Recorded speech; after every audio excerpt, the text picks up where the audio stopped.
Nāvavatu sahanau bhunaktu sah viryam karvavahai tejasvinavadhitamastu ma vidvishavahai. Om Shanti Shanti Shanti.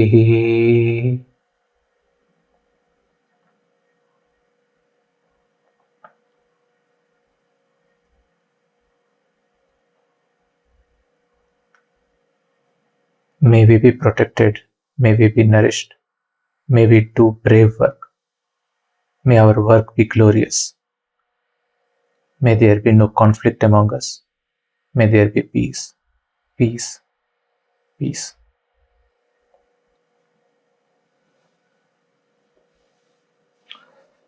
Hello everyone, welcome to today's session. First thing first, can somebody just confirm if they can hear and see me well? Thank you. Thank you, Nathan.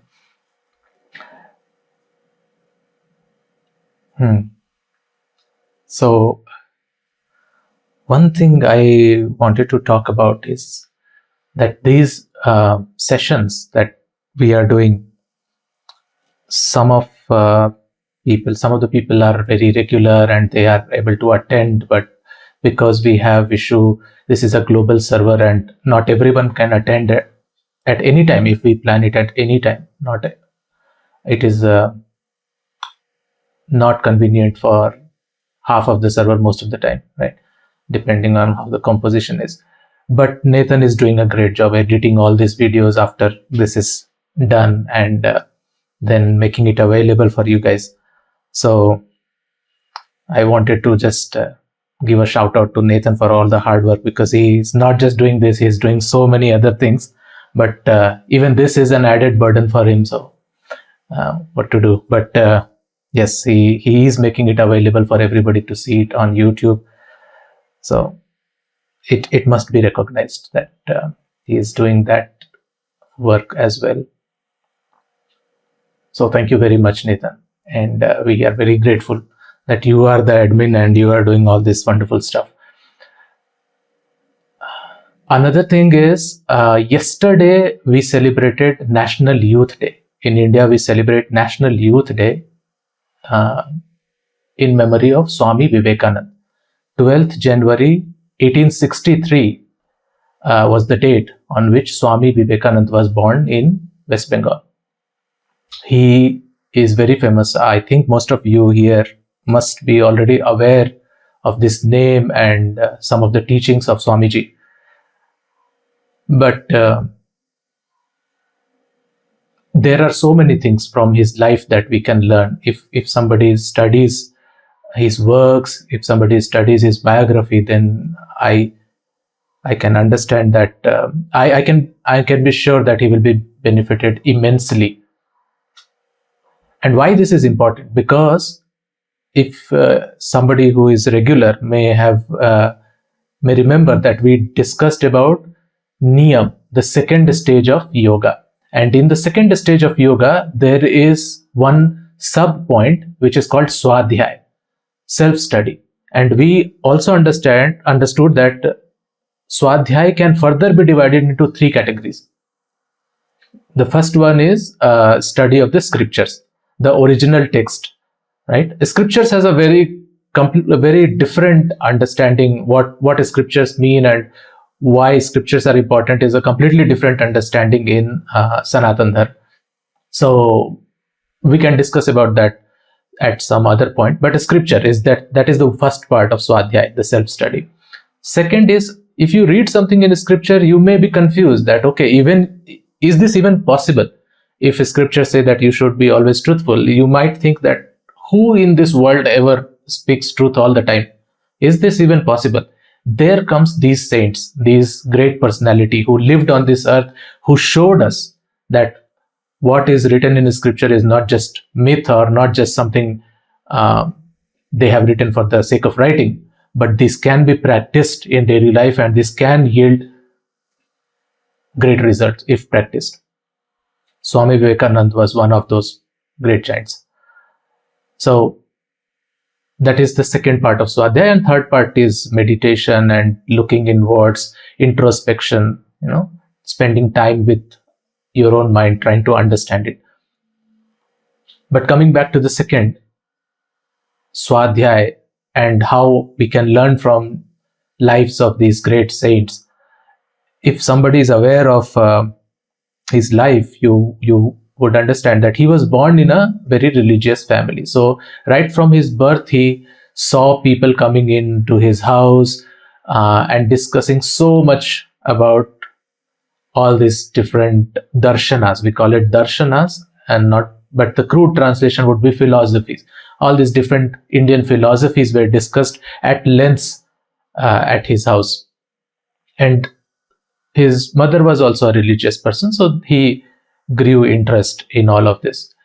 But one question that he wanted to have answered is, have you seen God? So anybody who would come in his house, he would ask him, have you seen God? And people will make all kind of statements that God is not something that you can see, God is something that you can feel.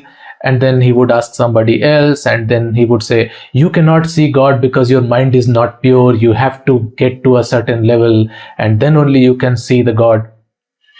And he was not satisfied with all this, circular answers, because nobody was ever saying either that they have seen the God or they have not seen the God, but they were making statements as if it is possible.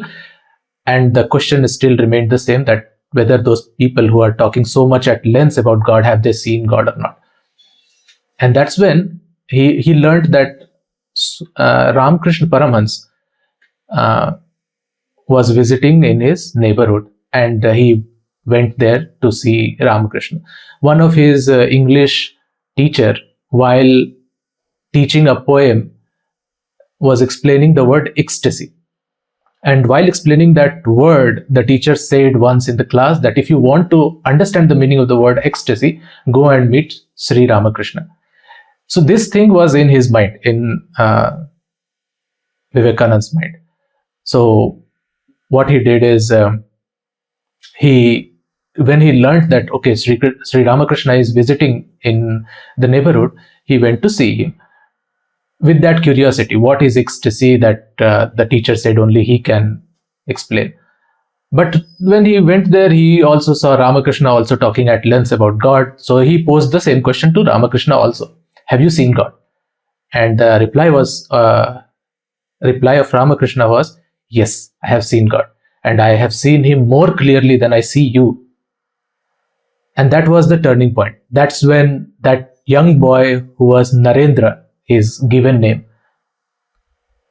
took Ramakrishna as his teacher and slowly transitioned and became Swami Vivekananda. So that kind of curiosity one has to have, that kind of sharp intelligence also, that you should not be deluded by all these circular answers that people give you. You should have the courage to ask the right question, and you should have the courage to accept or reject the person based on what he is answering, whether you should accept that teacher or not.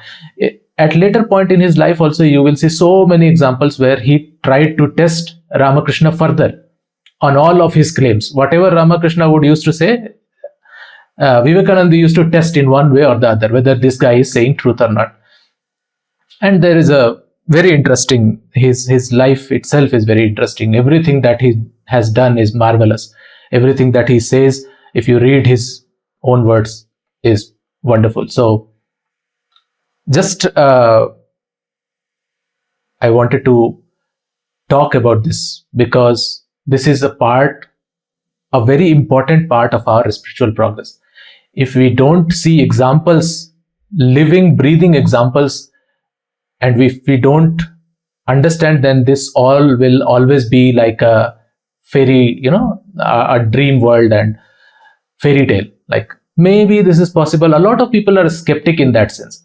Maybe this is possible, maybe it is not. Who has seen this? Who has done this? A lot of people have seen and does this, but you don't want to read about those people. So don't be that guy. If you have chosen a path, you have to be determined and you have to leave no stone unturned to find out the truth. So that is about Swami Vivekananda, one of the great masters that we had. Also, in our last session, we were discussing about asana, which is the third stage of yoga. And we understood that asana is something in which you can be comfortable and you can be stable. That is asana. And all of the different asanas that you see being practiced in yoga studios and all is to build the flexibility, is to open the knots in your body so that you can sit comfortably at the finally you should be able to sit comfortably in meditation. So if somebody has problem in sitting, they have to practice certain asanas. They have to practice butterfly pose so that their hip joints are more open. They have to work on their waist, then they can do Janu Sirsasana or Paschimottanasana. So many different asanas are there to target different specific areas in your body and to gain more flexibility and comfort in while holding a certain posture. That is the whole point of having so many asanas.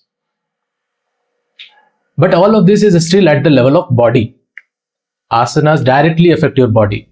That's why a lot of people today in modern culture is so obsessed with body that they don't think there is anything beyond that.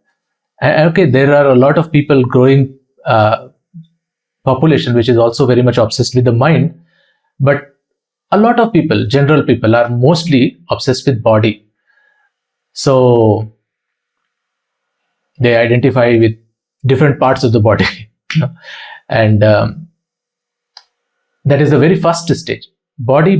Having a healthy body is important for any kind of growth. If you want to have growth in finance, if you have to have growth in relationship, if you want to have growth in spirituality as well, body is the foremost instrument that we have, and we have to keep it healthy. That is the importance, and that has been taken care in the third stage of yoga. Now comes the fourth stage of yoga, which is called pranayama. From here, we start tapping into the astral body. We have already done whatever is required for the physical body, gross body, up to asana. And through pranayama, we start nurturing our astral body. So pranayama prana is the connection between the gross and the astral body.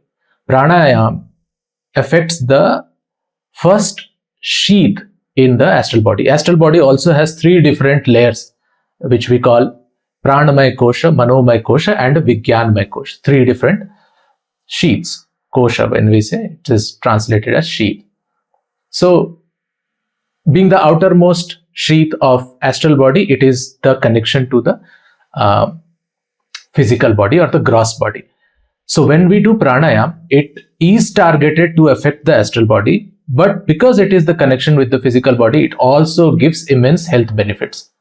So, there are a lot of different pranayams, and on these same sessions we have already discussed, I think, two different pranayams. One is Nāḍīśodhana, where you do alternate nostril breathing, and we have also discussed Brahmari Udgit pranayam, where you close your ear, eyes, and then make a humming sound. But apart from that, there are many more other pranayam.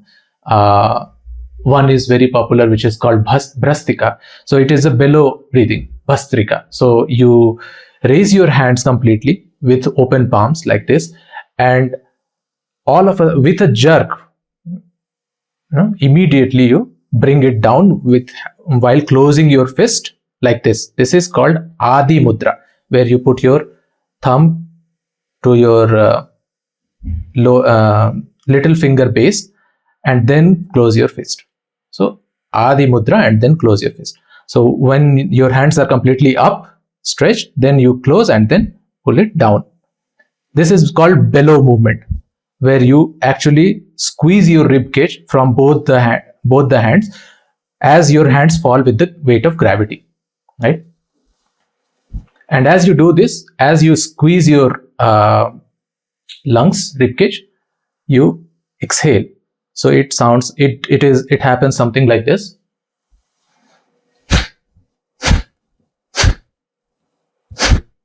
This is called Bhastrikā. This is very good. If you do it for 5 minutes or so, you will see how your state of mind changes completely. Whatever you might have been doing for past 8-10 hours, all of that will go away, and you will be completely established in a situation where you can easily get into meditation. That is Bhastrikā. But then there are other also. There is one which is called Kapālabhāti, in which also you exhale forcefully, and inhalation is automatic. So when you exhale, your body will automatically inhale some air. You don't have to put any force or any effort in inhalation. But as you exhale, you have to squeeze your belly inwards. I can't show you because the camera is not set in a way that you can see my belly. But it is also, you just keep your hands on your lap simply, and you exhale while squeezing your belly, and inhalation will be normal. So it goes something like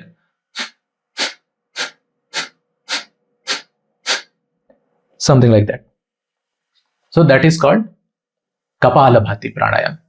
This is very good if you have any kind of issue in your stomach region, in your digestion. It improves your digestion capabilities. It improves your core muscles, and most of the issues actually occur actually from your belly area, from your digestive canal. So this pranayama is very good for a lot of different anything starting with obesity, first of all. So it targets your belly area and it helps you reduce obesity. And obesity itself is a root of so many different diseases. So it works that way. And Nāḍīśodhana pranayama is to balance your Ida and Pingala Nadi, which we already have discussed. The two main energy channels. One is located on the right and another is located on the left. And the third one is in the center. So once the two energy channels on right and left are balanced, then the energy rises through the center, Sushumna Nadi. That is what causes the Kundalini activation. So this is how it works, and there is a lot more detail actually about pranayama, and I don't think it is possible to discuss all of this in these sessions. But I just want to give you taste of what is the depth of the yoga and what is the depth of meditation and related practices. Why this is important? Because only if you have idea about, okay, this is also an aspect where I might be lagging, then only you can go and read further and fix your issue, right? But if you have no idea, you see practices as separate entities, one completely apart from something else, and you think, okay, this has no relation whatsoever with what I try to do, you will never be able to make the practice holistic, and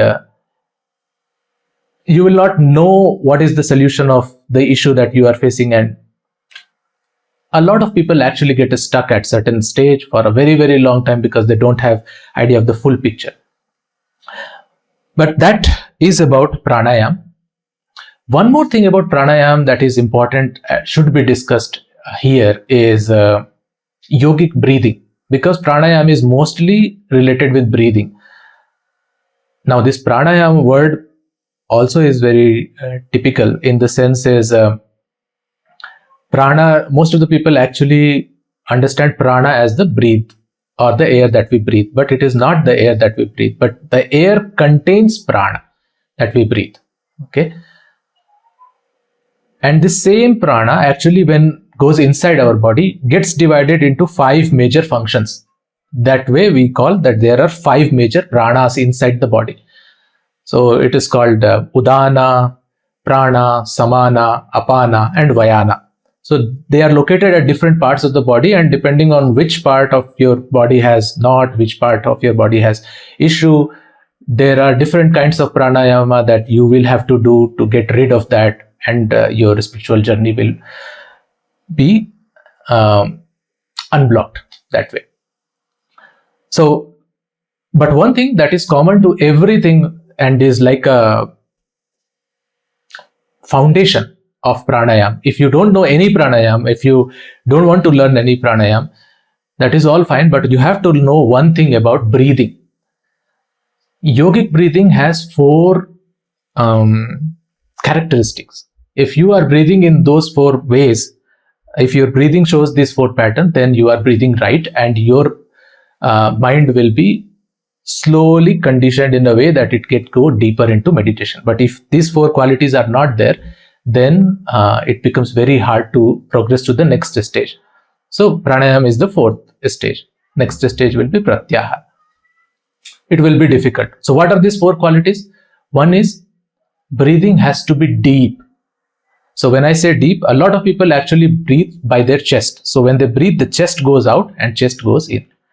But when I say deep breathing, your belly has to go out as you breathe in, and belly has to sink back as you breathe out. Like you pour water in a vessel. What happens when you pour water in a vessel? The lower part of the vessel starts filling up first. Then only the upper part starts filling. So that is how our body also should behave. Actually, you are not breathing in the belly. Diaphragm actually extends and pushes other organs which are in this region outwards. That's why belly swells up. But you are not actually putting air there. But this swelling of the belly outwards or this movement actually indicates that you are breathing through the diaphragm. That is first thing. Deep breathing. That your belly movement shows that whether you are breathing deep or not. One thing. Another thing is it has to be continuous.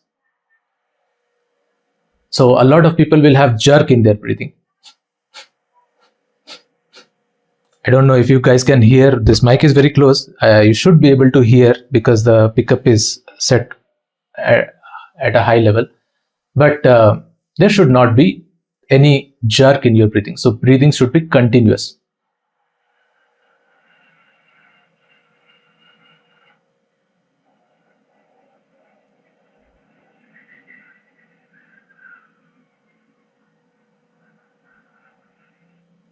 Deep and continuous. Okay. Third thing is there should not be any sound while you breathe. You might be able to hear sound because the mic is very close.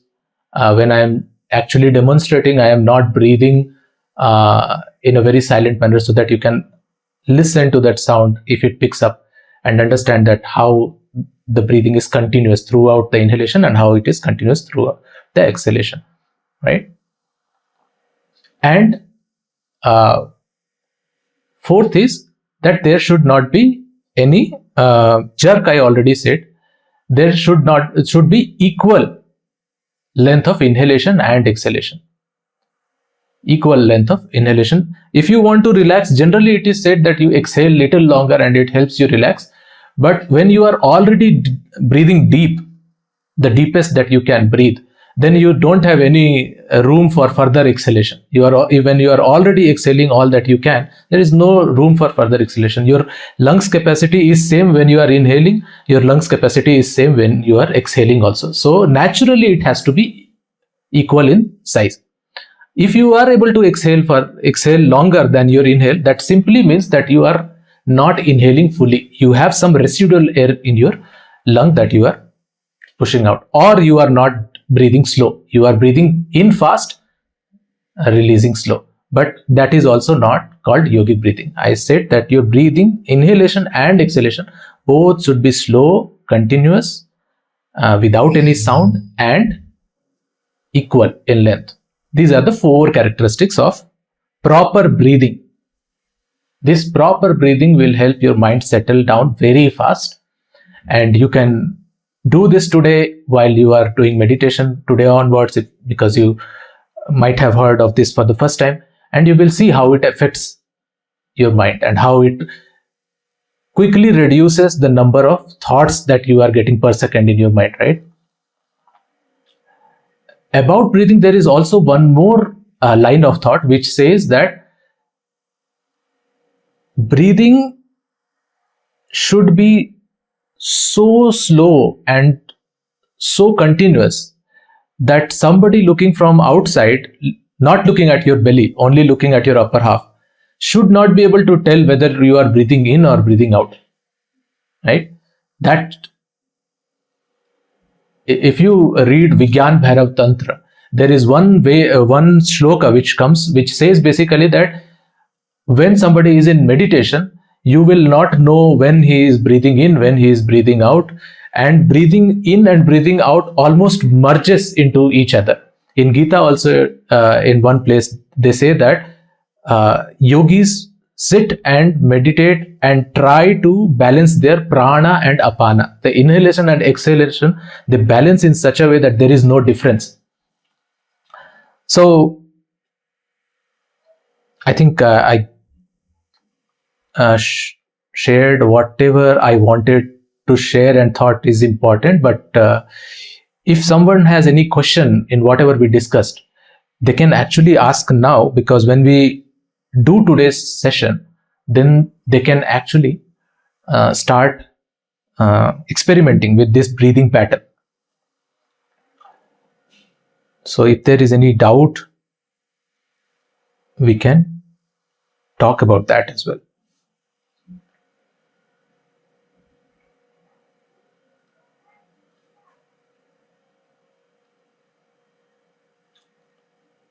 Okay, I think I explained it well and there is no doubt, or I explained in such a way that there are so many doubts that people are confused as to, should I ask that many doubts in this session? This session itself is not that long. But fine. We will be able to practice some of that today. Is there anything else important related to pranayama that I should tell? Yeah, that should be fine. There is a thought, there is one thing that also is said, that pranayama is one thing. Pranayama is one thing means in the sense that you are forcefully putting control over your breathing pattern. And there are different breathing patterns. Like I said, in Bhastrikā and in Kapālabhāti, you see that balance is not there. The inhale is not emphasized, but exhale is emphasized.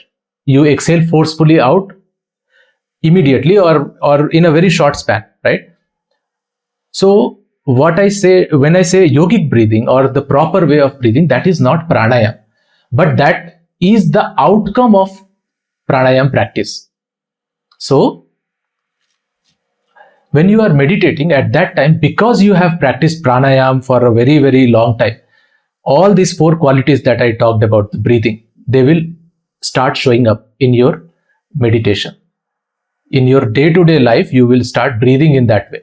And that will be because you learned about this for the very first time, and you may try to do it consciously at this point. But if you practice for some time, it will become very natural.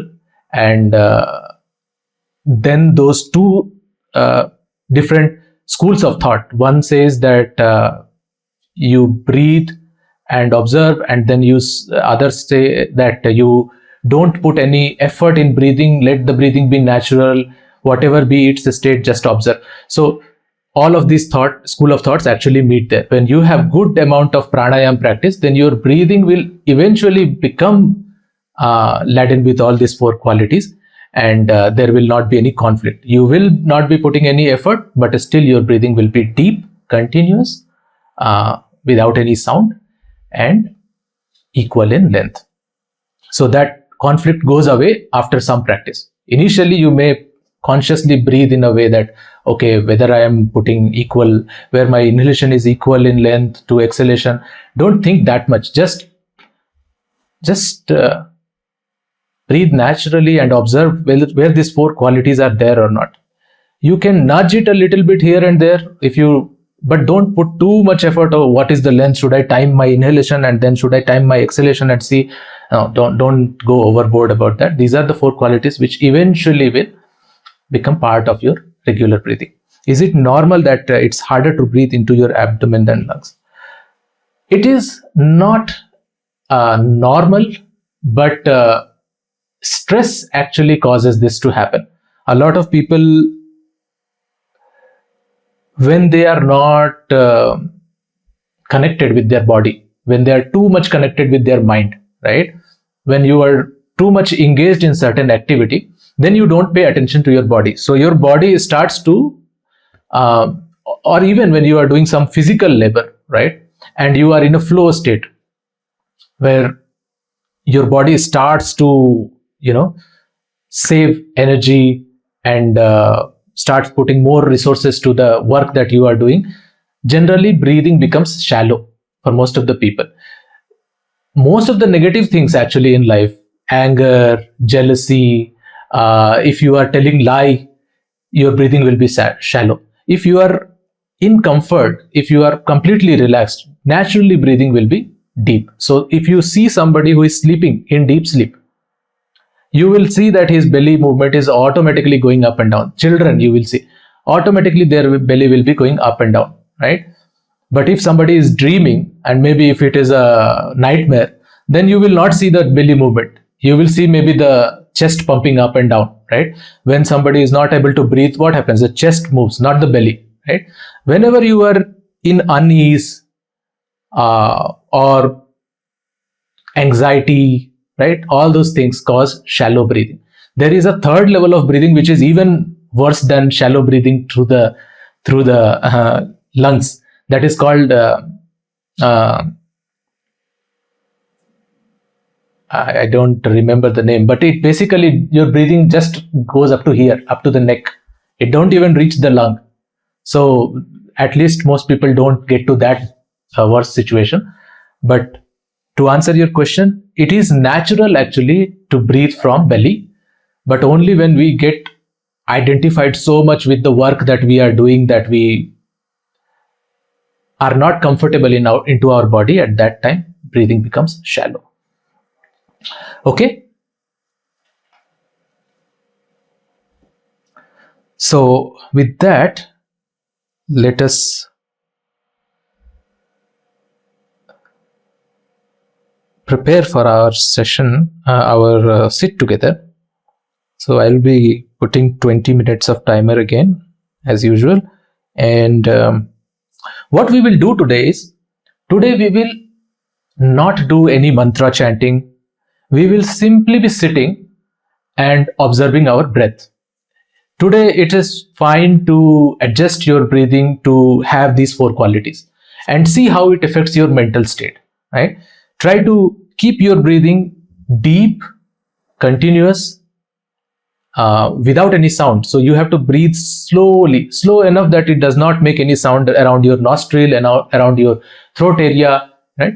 There are certain areas where breath makes sound, the air when it passes. So if you have some kind of tension here in your throat area, then it will make some sound. It is actually one of the pranayams also, if you want to do. It is called Ujjayi pranayama. So there you constrict your throat muscles and then allow the breath. So it will make some sound like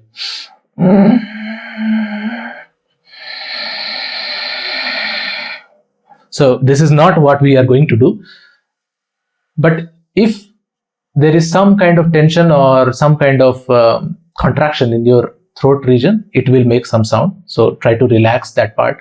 Try to relax your nostril. Try to breathe slowly and deeply and without any kumbhak, without any rechak or without any antar kumbhak or baya kumbhak, without any stopping of the breath inside your belly or outside. Some people exhale and then stop. After a few seconds, they inhale. Some people inhale and stop, and then after some time, they exhale. That also is not required. Just continuous. The breathing should be continuous, and the merging of inhalation and exhalation should be so smooth. Right? So,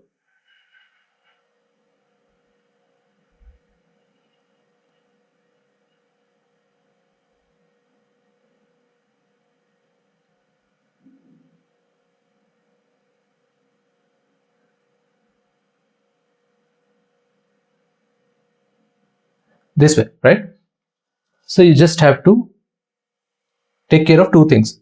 Your inhalation and exhalation should be deep. There should not be any jerk or gap between inhalation and exhalation, or through inhalation or exhalation, there should not be any sound, because you will be breathing slow. Don't worry much about the length. Maybe it is same, maybe it is a little bit here and there. You are not going to open your eyes and check the timer. That should be fine. That will take care of itself automatically. If you start breathing deep, you have certain capacity, and it will not change for inhalation or exhalation. So don't worry about the length now. Okay, so make yourself comfortable.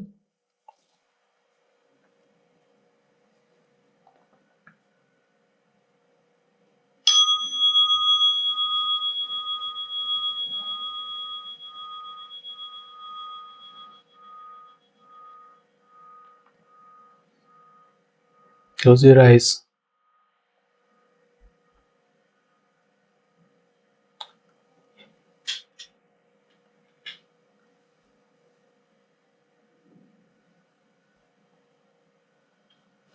Put your hands together on your lap.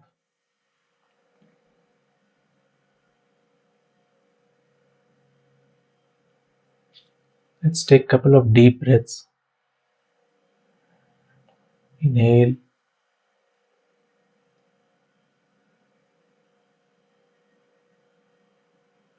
And exhale.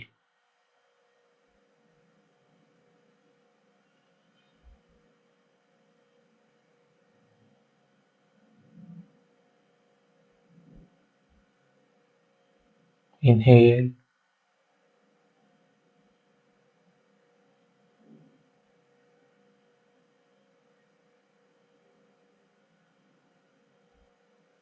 And exhale.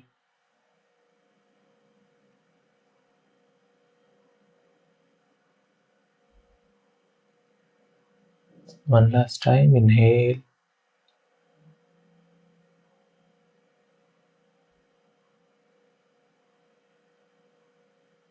And exhale.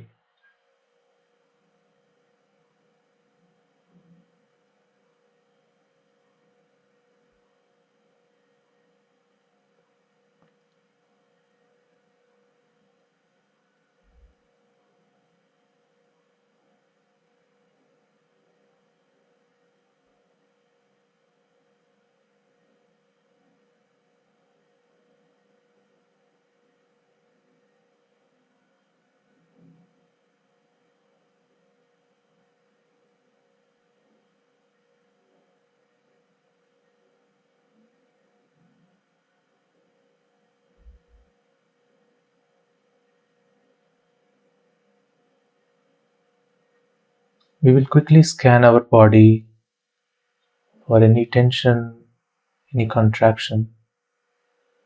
Starting from the top of our head, move your attention to the top of the head.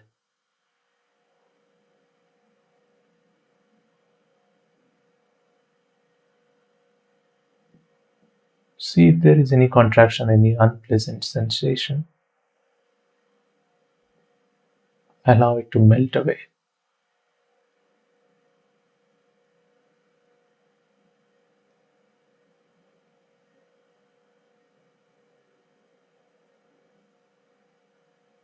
Bring your attention to your forehead, cheeks, eyes, nose, lips,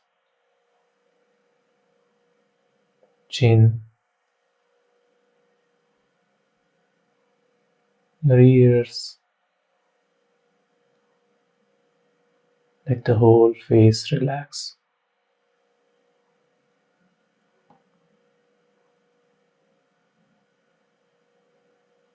Move to the neck and throat region.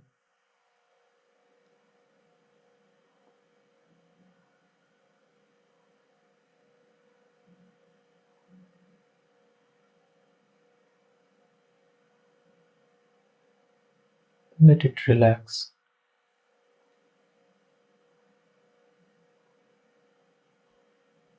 Bring your attention to the chest area,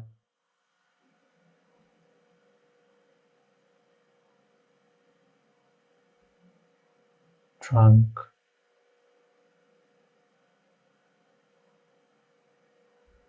belly.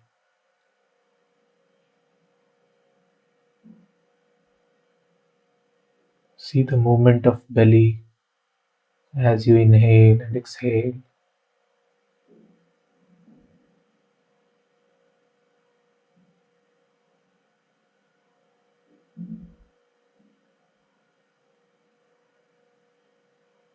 And your abdomen. Let all of this relax.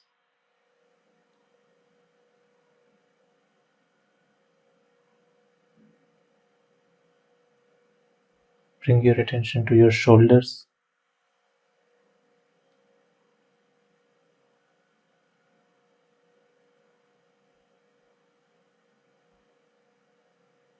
Let the shoulders drop.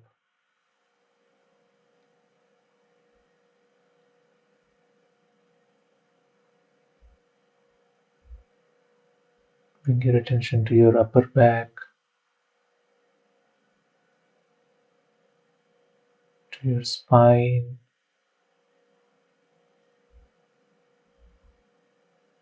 to your lower back.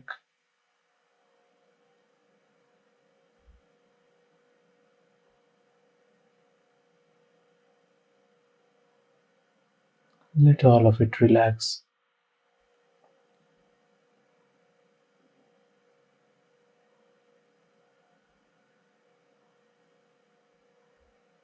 Move your attention to your right arm, right elbow, right forearm, right wrist, right palm, back of the hand, and fingers. Let the whole right arm relax.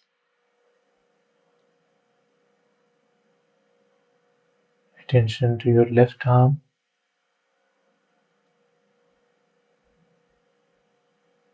left elbow, left forearm,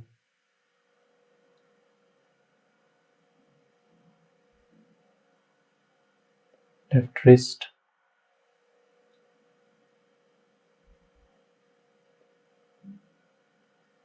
left palm, back of the hand,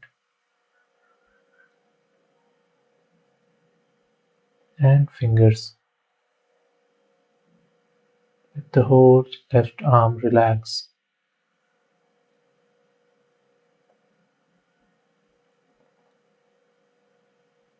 Bring your attention to the right thigh,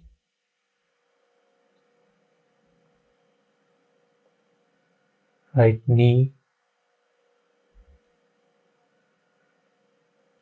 right shin, right ankle, right foot. Let the whole right leg relax. Now to the left thigh,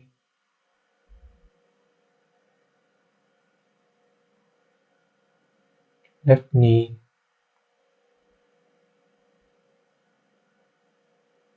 left shin, left ankle, and left foot. Let the whole left leg relax.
Bring your attention to your breathing.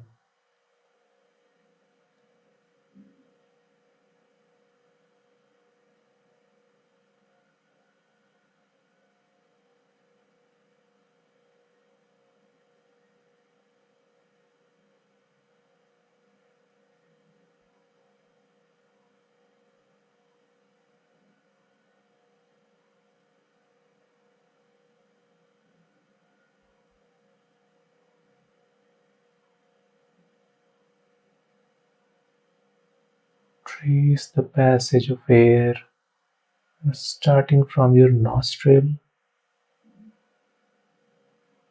to your lungs, to the slight outward movement of your belly.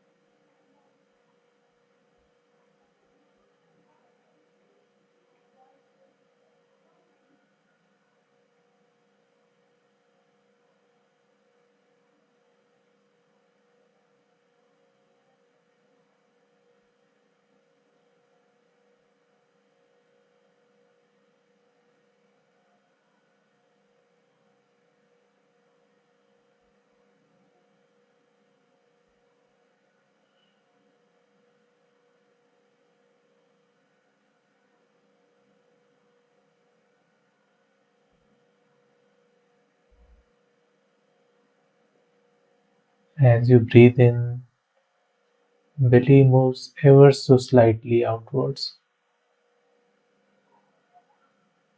As you breathe out, it moves ever so slightly inwards.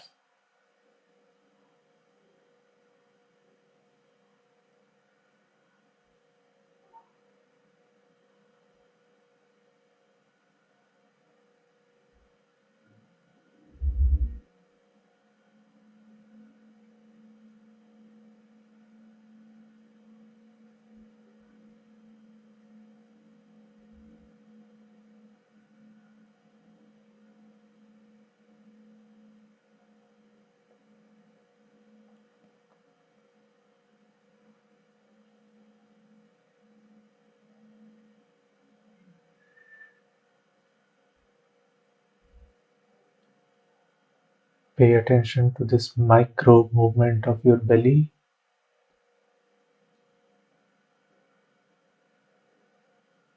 as it moves outwards and inwards in perfect rhythm.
Be gentle with your breath.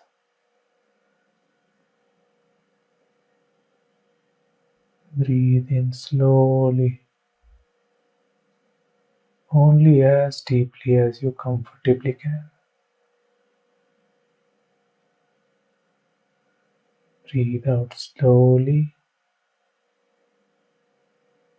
only as deeply as you comfortably can.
Fill your heart with love and compassion.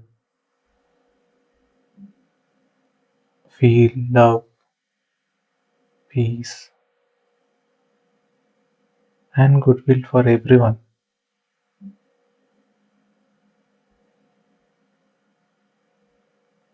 Om sarve bhavantu sukhinaḥ, sarve santu nirāmayāः, sarve bhadrani pashyantu, ma kaśyid dukkhah bhavet. Om Shanti Shanti Shanti. May the merits of our practice be shared by all. May all be happy, may all be healthy, may all see good, may nobody ever suffer. May there be peace, peace, and peace.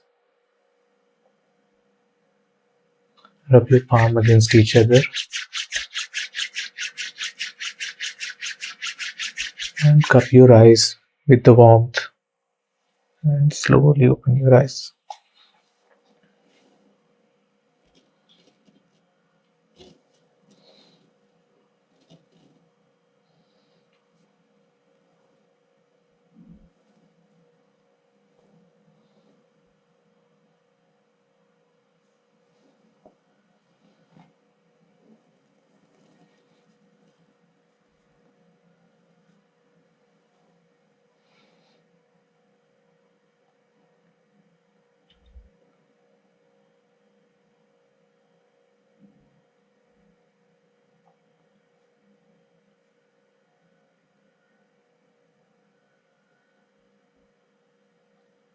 breathing has a unique quality. It is the bridge between conscious and subconscious. It is the bridge between voluntary and involuntary. It is the bridge between gross and subtle, from the physical body to the astral body. This is the bridge. So, pranayama, mastery over breathing patterns and our own breathing, and having a proper breathing routine, proper breathing practice can help us in tremendous ways. So,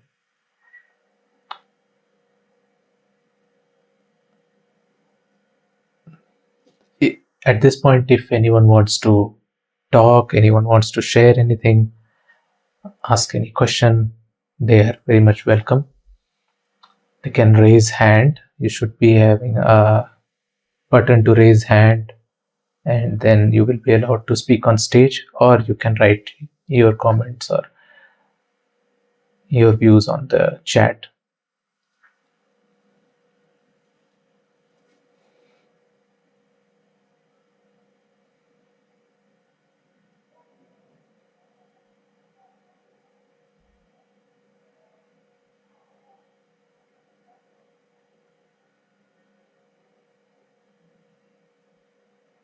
Okay, so if there is no questions or anything, then we can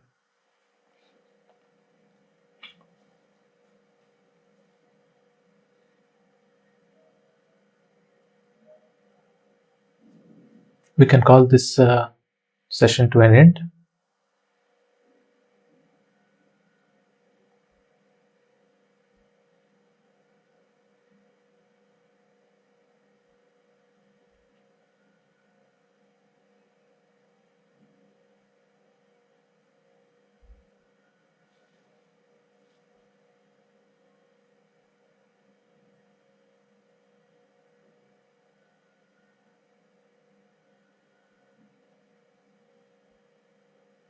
Yeah,